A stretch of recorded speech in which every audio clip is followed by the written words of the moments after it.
Good morning. Good morning, balcony. Good morning, Zoom people.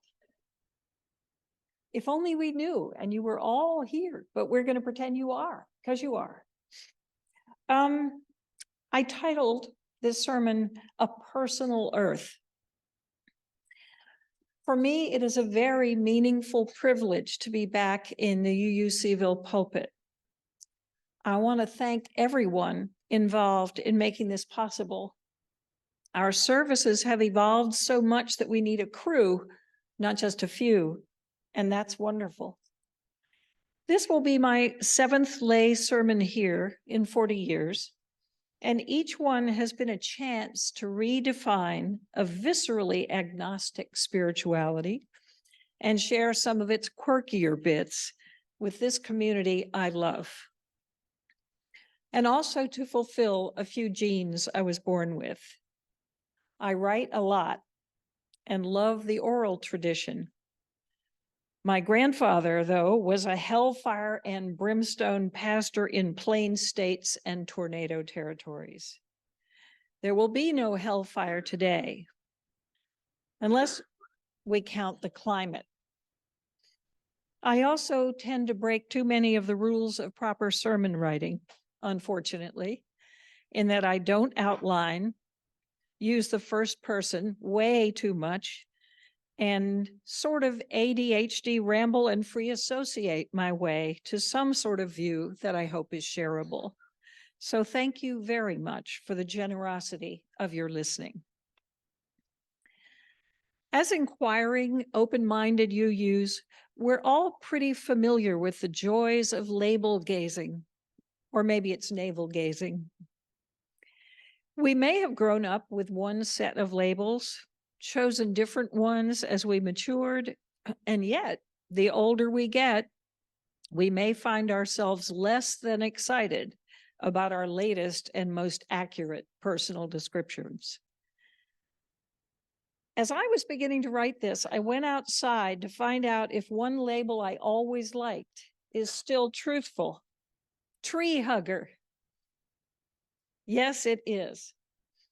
I can only get my arms halfway around a shaggy barked silver maple, though. One theory I hold is that this tree is going to take me out one day because it's 70-ish, very tall, shallow rooted, and 4 feet from my house. Modern urban planners specifically recommend that these are not appropriate trees for residential areas. But in the 50s, they were planted all over. I do not like having hefty branches crash onto my roof in windy weather. But I do like having the tallest tree on the block, which says something unpleasant about me, not the tree. For all those reasons, I should rationally have it cut down. Good thing I undervalue rationality. The tree was here first. And the crack it's made in the foundation isn't so bad. If this old maple dies from something other than age, it'll likely be from a parasite it's treated for once a year. This I came to view as happy news. Once I realized that dying of a disease called gloomy scale would be the perfect thing for a poet's obituary. Poets are weird. I also have toddler trees in my yard that were generous gifts from Jean, our member who serves faithfully on the city's trees commission. But I generally think about nature as neither old nor young. It just is what it is and doesn't care about our labels. If we could anthropomorphize the earth and its climate as one living being, though, it's looking pretty gloomy lately. One very powerful species has evolved into using rampant destruction and pollution to meet its needs and cravings. And we all know deep down that the planet and climate don't need hugs, they need our active help if they're going to keep on caring for us.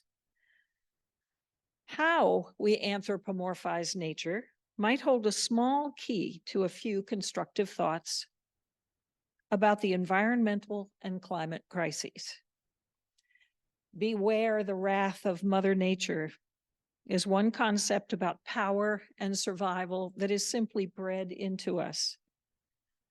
When a tornado comes, we run into shelter if we can. On the positive relationship side, Native American spirituality models respect, gratitude, humility, and restraint toward nature. On the negative side is a horrible human relationship to the earth, summed up in one translated word in one human text: dominion. Imagine, if you will, what might have been different in this world if the translation chosen there had been stewardship or even love. So why is the earth seen as such a powerful mother? She feeds, clothes, and shelters us, or we use her for that. What might change if, rather than feeling doomed by some DNA to dominate whatever we can, we started thinking of the earth as a vulnerable elder instead? One we care for, learn both happy and hard lessons from, and will not discard. What if we stopped using her exclusively while still valuing the gifts she can give us without fatal sacrifice? As a small but generally prosperous religious tribe, one thing UUs could voluntarily contemplate is the difference between needs and cravings. This is some of the hardest spiritual work a privileged person can do. It encompasses justice and care for the poor and for animals, both of whom are paying all over the world a terribly disproportionate price for the destructive habits of the most creative and intelligent species on Earth, unless we finally consider that whales might be smarter than we are and stop grading animals by a human curve. Eventually, unless we change as though we mean it, the price will come due for the privilege too, and in some painfully personal ways. Again, one big step toward change is to make many of our decisions based on the difference between our needs and our cravings. If we don't, the due date may come too late. We are an at-risk species, to personalize it further. Or maybe we're already endangered now, which is painful to think about. Is this the hellfire and brimstone? Reverend Tim encouraged me to work in some sections from a sermon on the environment titled Healing the Gulf that I gave here in 2010 after the Deepwater Horizon oil spill disaster. So here's one section, a bit revised. You don't want to ask, by the way, whether I practice what I preach. The answer is no, or so inconsistently that I wonder daily if in the moral universe it even counts. I drive an oil-guzzling vehicle because those are the wheels I have and could afford. Update. Happily, I was able to buy an old Prius from the late Glenn Short, one of our community's most impassioned activists, when he quit driving.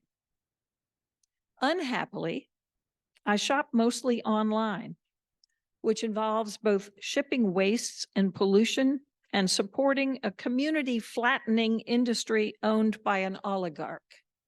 Ouch. I not often, but sometimes fly, which spews out filthy trails beneath my feet. And I've only recently taken in the idea that recreational flying could be wrong. A plane is the most polluting means of transport and the one that generates the most greenhouse emissions. I've considered just exploring my own state for the rest of my life when a thirst for adventure kicks in, enjoying how diverse and beautiful this state is. I'm an ovo-lacto-conveniento pescatarian and really loves animals, but I still pretend the leather in my shoes is too far down there to see. I am still recycling multiple plastics because I accept them or lazily assume that I have to in the first place. It turns out that with the exception of one chain, that was 13 years ago, that was Safeway, which sells them to a manufacturer of plastic timber. Most bags we take back to grocery stores are baled and shipped overseas, where, in addition to some being recycled, they're often burned for fuel by the desperately poor, which spews our plastics toxins into their air over there. Our Unitarian Universalist seventh principle affirms respect for the interdependent web of all existence of which we are a part. If you're a relatively new UU, you may not be aware that the seventh principle was only added to our testaments in the 1980s. We've had excellent guiding principles all along, but not one of them made a single reference to the earth, the planet on which we and all other living species depend for food and water, for energy, for inspiration, for breath, and for our very existence. The principle that, one might say, either trumps, or makes all others possible. In other words, we can be kind, tolerant, and aware until the cows come home. But if we have very limited sustainable habitat or agriculture, our descendants will be too busy fighting wars over resources to worry about the fine points of love and justice. Here's another quote from an article on triple inequality in The Guardian a few days ago. Despite the population growth in the poorest and usually hottest countries, they are also in regions that, on current trends, will contribute the least to the emissions that drive the climate disaster. So extreme is the inequality that the lowest earning 50% of the world population, 4 billion people, account for as little as 12% of total emissions.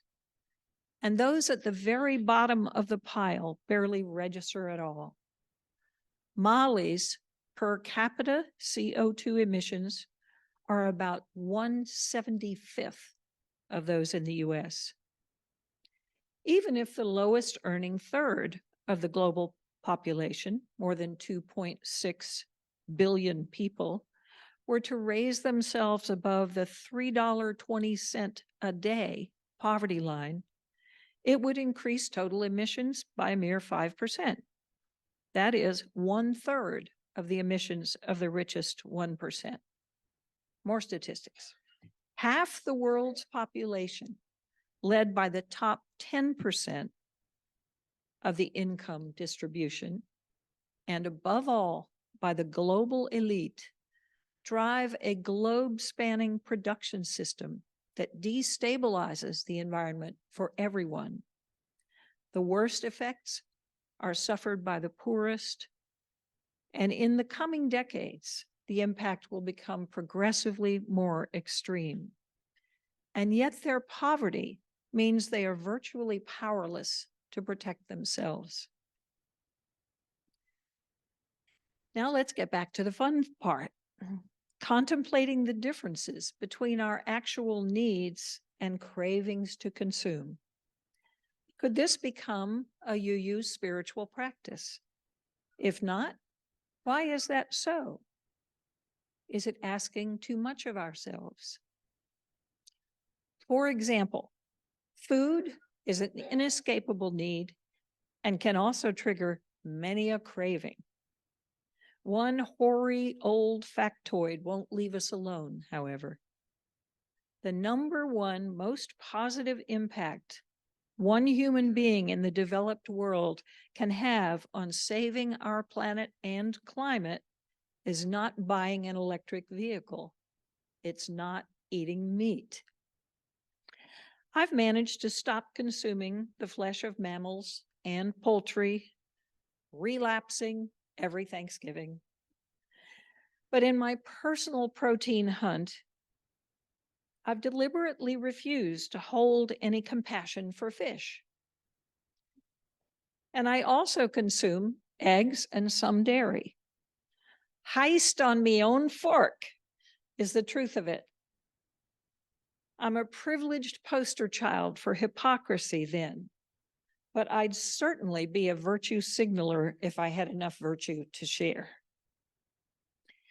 There's another principle that's both positive and popular, except that it is just 3 words, and most privileged people struggle to remain mindful of the most important word by far.